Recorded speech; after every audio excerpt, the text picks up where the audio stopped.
जय श्री कृष्ण। राधे राधे।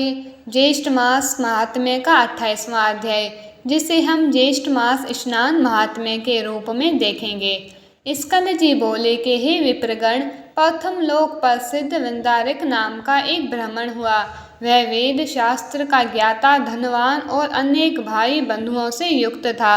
उस ब्राह्मण की रूप और गुण से युक्त स्त्री थी, परंतु वह ब्राह्मण संतानहीन होने के कारण अत्यंत दुखी रहता था। उसने अपनी स्त्री देवसेना के साथ चिरकाल पर्यंत सुख भोग किया, परंतु वृद्धावस्था में पुत्रहीन होने के कारण अत्यंत दुखी हो गया। उसने संतान के निमित्त अनेक व्रत यथाविधि किए। जब वृद्धावस्था तक भी उस ब्राह्मण की कोई संतान नहीं हुई, तो वह अपने प्राण त्यागने के निमित्त बड़े भारी गहन वन में चला गया। वन में जाकर उसने भोजन और निद्रा का त्याग कर दिया। चौथे दिन वह ब्राह्मण विकलता के वश होकर उस वन में मूर्छित होकर गिर पड़ा।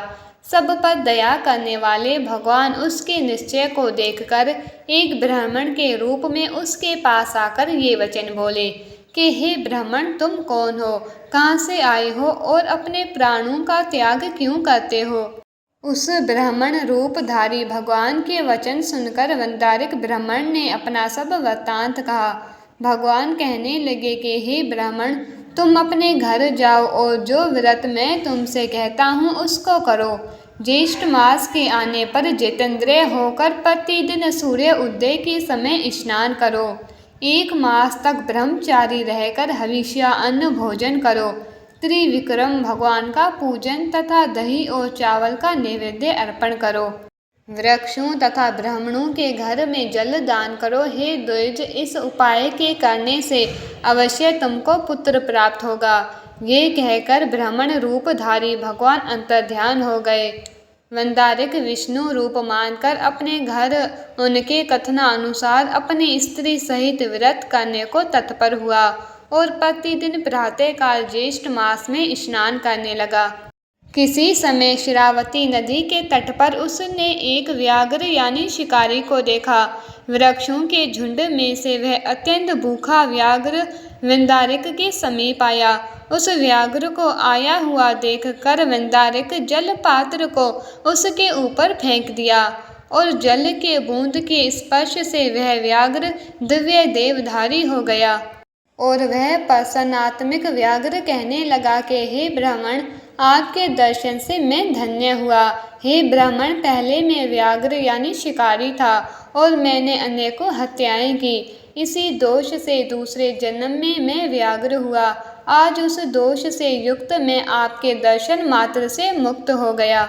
हे भद्र, आप क्या पुण्य करते हैं, वह पुण्य कृपा करके मुझको दीजिए। व्याघ्र के ऐसा कहने पर ब्राह्मण ने ज्येष्ठ मास कृत पुण्य को उस व्याघ्र को अर्पण कर दिया और वह व्याघ्र ज्येष्ठ मास स्नान कृत पुण्य के प्रभाव से स्वर्गलोक को गया। उसके पश्चात वृंदारक ब्राह्मण ने फिर उस व्रत को किया और उस मास व्रत के प्रभाव से उसे महान तेजस्वी पुत्र उत्पन्न हुआ। उस पुत्र के होने पर वृंदारक ब्राह्मण ने उस अद्भुत ब्राह्मण के वचनों को सत्य माना। स्कंद जी कहने लगे कि हे श्रेष्ठ ब्राह्मण, मैंने आपसे ज्येष्ठ मास स्नान का महात्म्य कहा। जिस मास स्नान के जल बिंदु मात्र के स्पर्श से ये परम हिंसक व्याघ्र मुक्त हो गया और वृंदारक ब्राह्मण को विष्णु सदृश और विष्णु भगवान का भक्त पुत्र उत्पन्न हुआ। अब आपकी क्या सुनने की इच्छा है, सो आप मुझसे कहिए। इति श्री ज्येष्ठ मास महात्म्य ज्येष्ठ मास स्नान महात्म्य 28वां अध्याय संपूर्ण। अब आगे का वृत्तांत आप आने वाली अगली अध्याय में ज़रूर सुनिएगा। उम्मीद है आपको ये वीडियो अच्छा लगा होगा। प्लीज़ वीडियो को लाइक कीजिए, शेयर कीजिए और चैनल को सब्सक्राइब करना ना भूलें। राधे राधे।